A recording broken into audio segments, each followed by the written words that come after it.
Today we continue the gripping story of John, a leader desperate for change. John's goal was to convince the HR to replace his entire team.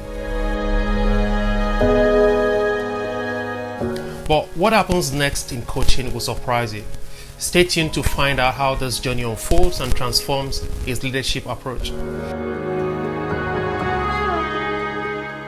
John entered coaching with one goal in mind: to find a temporal respite until he could convince the human resource to give him a new team. He believed his current team was irredeemable and that changing them would solve almost all his problems.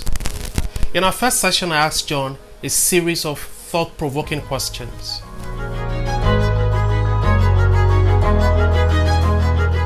He began to realize that leadership is hard work and behavioral change skills are essential for success. John started to examine his own role in his team's decline and saw the untapped potential in his team members. I've linked the video below where we started the conversation about John. That video provides a background view of John's story.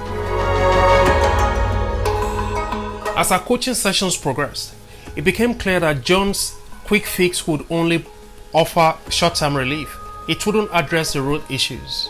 So I challenged John to consider a new approach by reflecting on his own limiting mindset. So what we did was we focused on developing his behavior change skills and by implementing processes that are based on the three universal human needs we call the 3 A's. What are the 3 A's? We'll get into that in a moment. First, let's look at one crucial mindset that held John back from becoming an effective coaching leader. During one of our sessions, I asked John about his reward process. Would he rather reward progress or results? This question aimed to evaluate his mindset on what he values more and its implications for his team. See, John made it clear that he'd reward results. To him, rewarding progress would enable mediocrity. John believed that once you reward small progress, people get comfortable giving you small results. He preferred to work with and prioritize the 2 super teammates, like he called them. And this super teammate would have to strive for his attention before he would even reward them in any way. It became apparent that prioritizing these super teammates left others feeling excluded and undervalued. So what I did was to gently challenge John to examine how his personality and his belief might hinder his team's growth and cohesion. I emphasized to John the importance of patience and belief in every team member's potential, even when faced with difficulties. I told John that leadership courage involves hoping that others can improve and get better even when they don't believe in themselves.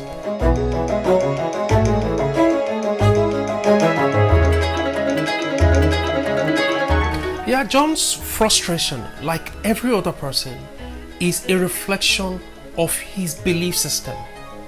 He struggled to appreciate those who perform their duties without going above and beyond, and he also feared that praising high achievers would inflate their ego.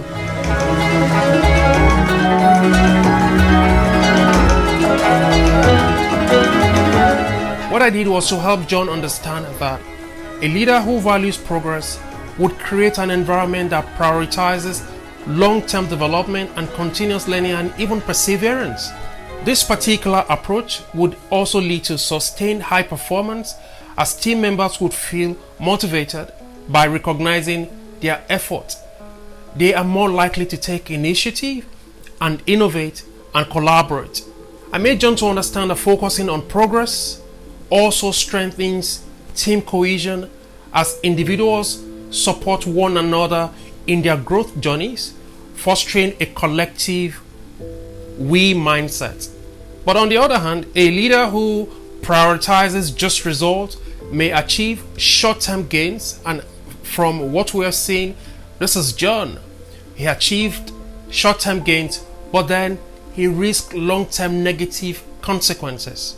This mindset would lead to increased pressure and stress, and it potentially results in burnout and demotivation.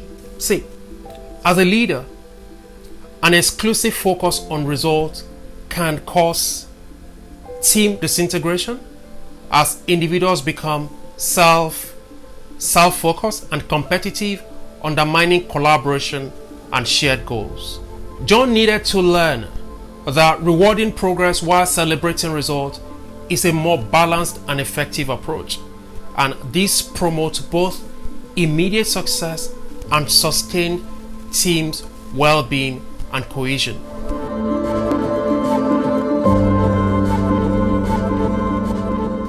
So, after gaining this insight into John's limiting mindset and his challenges, I then guided him through a cognitive behavioral therapy process, and here we focus on the 3 A's of behavior change and human motivation.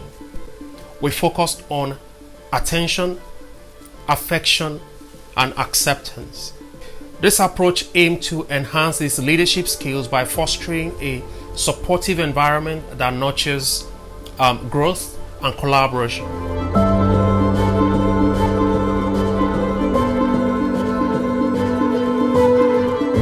These 3 very important and universal human motivations can be used to change behavior in any direction. In most cases, behaviors reflect these fundamental motivations.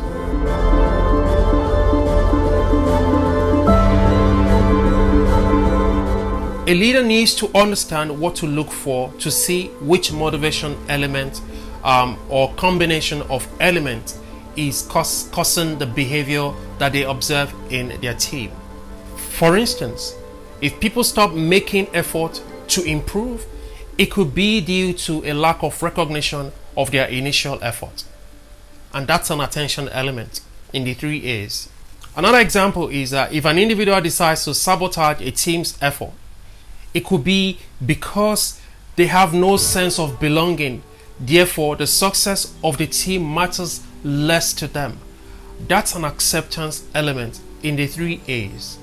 An effective leader needs to understand this concept. And so we use this to help John get his team back on track.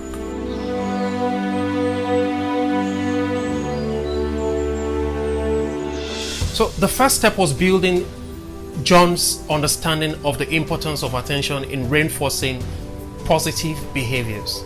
John learned that to motivate his team members and make them feel valued for their effort, he'd have to start acknowledging and recognizing individual contributions regardless of their scale. It doesn't matter if they are doing very well or doing big things or doing small things. For as long as you notice improvement in them, for as long as they do something that is better than what they did yesterday, that needs to be acknowledged and recognized. So I mentioned to him that he needed to start implementing regular check-ins and appreciation sessions, celebrating both small wins and major achievements. That he should begin to see mistakes not as failures, but as learning opportunities. John would have to adopt a coaching mindset, providing guidance and encouragement to help his team overcome challenges. We agreed that he would hold regular one-on-one meetings to listen to his team's concerns and aspirations. And what this will do is that it will foster a sense of trust in the leader and amongst the team members.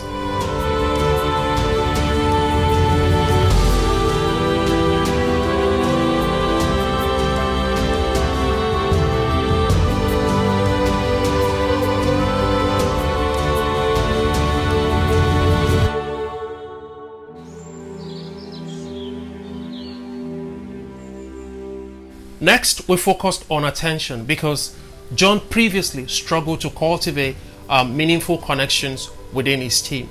Affection in the workplace translates to showing genuine care and empathy towards each other. So it fosters an environment of support and kindness. John needed to learn how to demonstrate empathy by understanding and addressing employees' personal and professional challenges. So I let him know that showing compassion during difficult times goes a long way. People want to know that they are loved beyond just the work that they do, and that this also can be shown through sometimes flexible working arrangement, providing additional support, and just simply being a listening ear.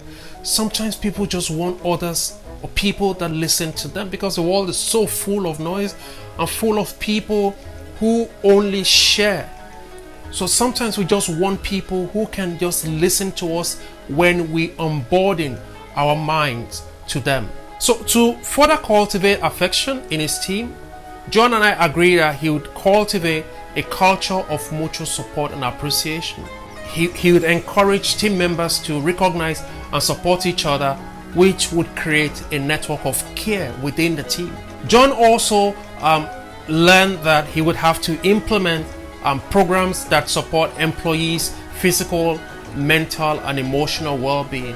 This can include wellness initiatives and mental health resources, like providing them a coach, or providing them a therapist, and also provide them opportunities for work-life balance.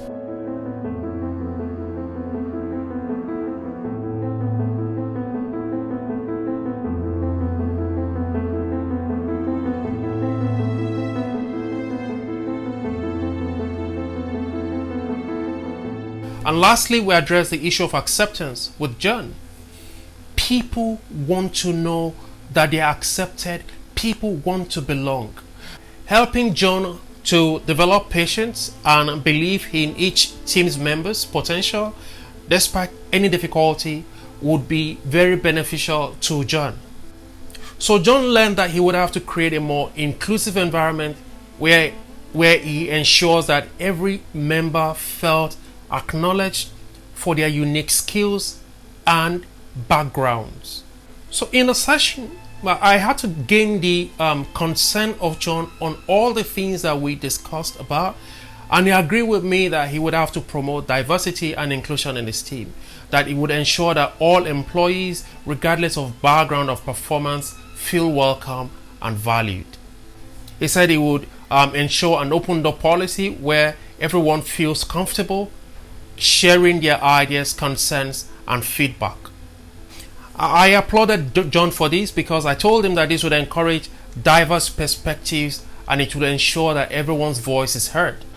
John's mindset of favoring just the supermate shifted. Now he adopted an equal opportunities mindset. He agreed to provide equal opportunities for growth and development.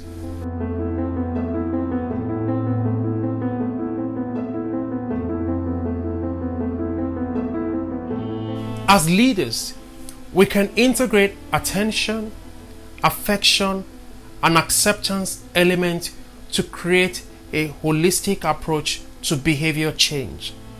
And to change people's behavior, you want to start from these three elements. You want to see how you have implemented them in your team first. By recognizing and valuing employees, which is attention, showing genuine care and support, which is affection, and fostering an inclusive environment, which is acceptance, we can build a team or a workplace where employees are motivated, engaged, and committed to their roles and the organization's success.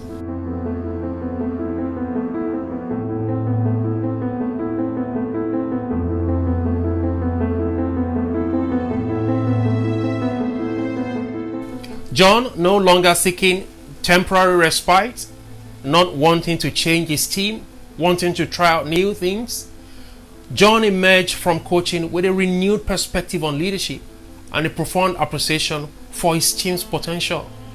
Thank you for watching. If you found this video helpful, please like, share, and subscribe for more insight on effective leadership. See you in the next one.